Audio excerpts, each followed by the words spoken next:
I'm LtBeast, and I'm here to talk about my experience with Scrimzox. It all started when my boy Saucy hit me up about a video idea. I was obviously like, yeah, and started to do research on the topic. Me and Saucy ended up looking all over the place for the little straight Dropbox that contained all the information that we needed on Scrimzox. After about 2 weeks of looking, we finally found Lil Stray on Twitter and ended up getting the Dropbox. As soon as I looked into it, I instantly assumed that this guy was a fucking weirdo, until someone told me to actually message Scrimzox and ask him about it. I started by normally DMing him just to try to get his side of the story, make it a little bit fair. Now that he knows I'm cooking up a video, he tells me his side of the story. He starts by telling me about the investigation that happened, and he told me that it was 7 months long, while also telling somebody named Grimzy, that's in this feature, that it was over a year long. Now, I'm not really sure why he told us both two different answers, but I don't really know.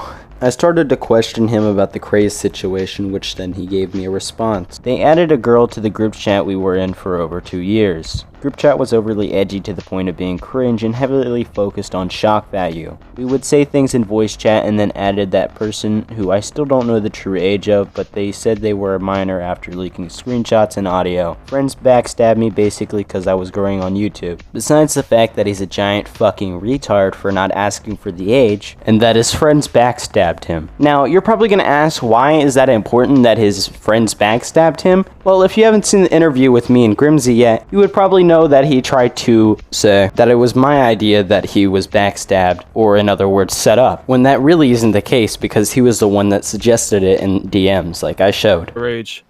Okay, so LtBeast suggested it was a setup earlier, which, at the time didn't even think about because they were my friends, but they just added this random person to the group chat. And then why took would they screenshots. set you up? Well, I was kind of disliked in the community because of unrelated drama. He also tried to make me feel bad by saying that his autism was the reason why he said all these messed up stuff, and basically didn't ask for the age because of social cues or something, which is pretty stupid. You shouldn't be using autism as an excuse, because if you're too autistic to realize that you should ask for the age and shouldn't be sending sexual shit to minors, then you just shouldn't be on YouTube in general. And he told me this, even though you could probably just print out a new one or ask for a new one. I don't know why he just hasn't done that yet. In these messages, it kind of just makes it look like he's trying to make me not really like Grimzy, or just necessarily making him look really fucking disingenuous, which is, pretty fucked. Then he basically started spam messaging me.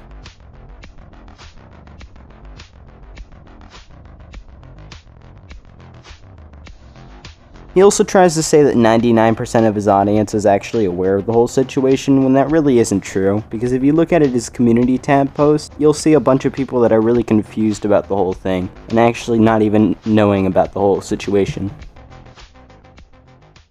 He also tried to say that PTSD was the reasoning to why he took down those old videos, and I don't really see that as a good reason, because that's not normally what happens with people with PTSD. He also sucks me off a lot, and I'm pretty sure we all know the reason why he does that. It's because the video that I made on him was defending him. He also tries to say that Grimzy didn't read his comment when he did in the video. Again, this seems pretty hypocritical because he even said that he didn't watch the video. He also tried to come after Grimzy for making a fake apology video when Scrimzox did the same exact thing. Here's more of Scrimzox trying to make Grimzy look bad. Here he tries to also make me feel bad or have sympathy for him by saying that he's going through this transition while all of this shit is going down. He says it's bad and not allowed to have a 17-year-old version of him nude on a Dropbox, even though that he asked a 16-year-old for nudes, which legally he can't do that, so that's pretty hypocritical. And right here he says that he never really took any Dropboxes down,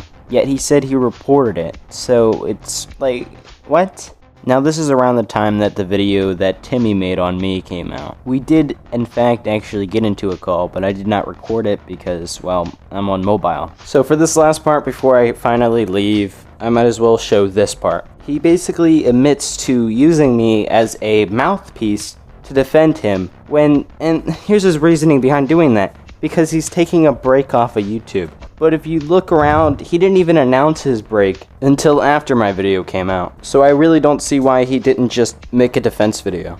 Yeah, but other than that, peace out. So guys, I knew you didn't think ToxicDistress was gonna make a comeback, but here I am. It's ToxicDistress. So we're talking about Scrimzox. He's basically bad, and no one should like him. It's just bad, and yeah, guys, bye.